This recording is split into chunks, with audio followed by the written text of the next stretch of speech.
from St. Paul. Thank you, Madam Speaker. Thank you. I'm very happy to be talking. Actually, I'll take that back. I'm not very happy to be talking about this today in the House of Commons, this circumvention of the democratic process and the very important discussion we're having at C-21. I have a lot to say about the many amendments that were being discussed at C-21, and I may not have the right to talk about those, at least in a very, very limited way, at committee if this time allocation motion passes today, Madam Speaker. And I do want to just put on the record as well to open this what we're really talking about. The Prime Minister's made his true agenda very, very clear to Canadians. Very recently, in the last 4 months, when we've been having this discussion of C-21 and the Liberal efforts to expand it to be the largest hunting rifle ban in Canadian history, when the Prime Minister was pressed about this after enormous backlash from the hunting, sports shooting, farming community and Indigenous community, he did admit that taking hunting rifles away is the goal when he said, quote, "Our focus now is on saying, yes, okay, yes, that we're going to have to take away from people who are using them to hunt," when asked about the hunting rifle ban. So he said it himself. He's let Canadians know what his true intentions are. So no matter what the Liberals talk about, no matter what slogans or quick words or terminology they want to use or make up or pull out of thin air, he's made it very clear that the Liberal government, in partnership with the NDP and the Bloc Québécois, are going after firearms used to hunt by Canadian hunters, farmers, and Indigenous Canadians. So there's a lot to talk about today. And again, just to underline, if this passes, the discussion at committee that we're having about C-21, which actually has been proceeding now that the Liberals have let us resume the process of C-21 discussion at committee, is proceeding quite well. We've done almost half the amendments, and there are many, many, many amendments. We've done almost half of them in just 2 meetings, which is, considering how contentious this is record time. Record time.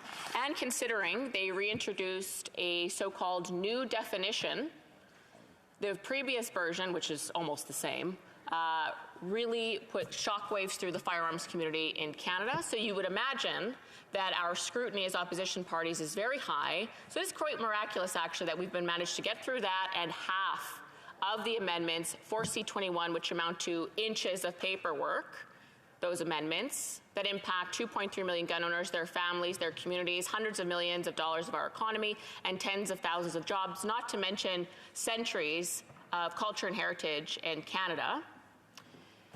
It is actually surprising that the parties have worked so well together at committee, and we've gone over almost half of the amendments in only 2 meetings. Quite surprising. So why the need for this motion? Well, it's very interesting.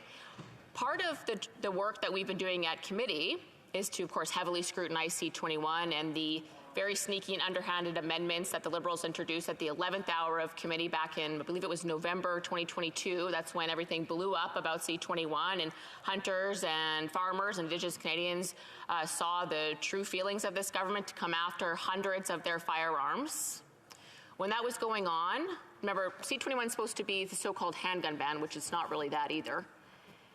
And then they expanded it to banning hunting rifles, long guns, many, many, many, hundreds of long guns. And so, of course, Conservatives right off the bat said, well, that's not in the scope of the bill. We went to a vote at committee to rule it out of scope, to just kick this part out of C-21 for good. The NDP teamed up with the Liberals and voted down that out-of-scope vote. We could have stopped this right at the beginning if not for the NDP.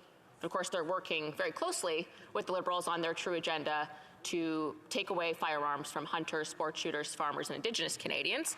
That was right off the bat. And then I think the NDP was having some remorse. Obviously, in their rural and northern communities, there was significant backlash.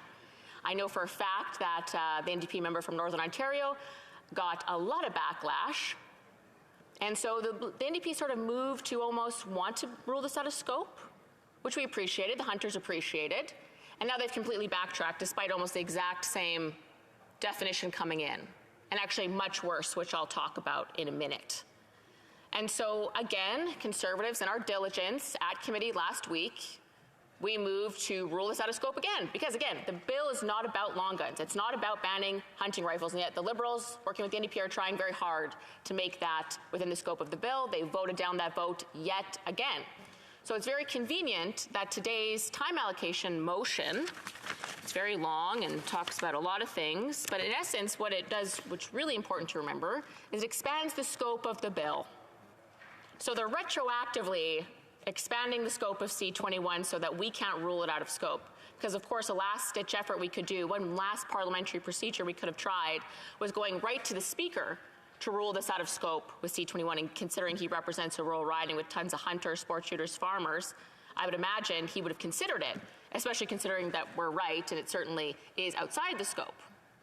So I find it very convenient that that's part of the objective of today's motion. Oh, it's in the scope, which eliminates all options for us to rule out of scope. No longer do we have any parliamentary procedure left to rule this out of scope. Very important for people to understand that. This is a nuclear option. This is what happens when, say, committees go awry and there's hours of filibusters and nothing is moving, but that's not what was happening at committee last week. Again, we accomplished going through half of the amendments in a highly contentious bill in only 2 meetings. 2 meetings. Pretty impressive by every measure that I've seen in my time as parliamentarian. No reason for this at all. In fact, the NDP member on the committee has spoken more than almost anybody in the last 2 meetings. So it doesn't really make sense why they're trying to forcibly limit debate in the way that they're doing it. If this passes at committee, we will only have 5 minutes to ask any questions about each clause.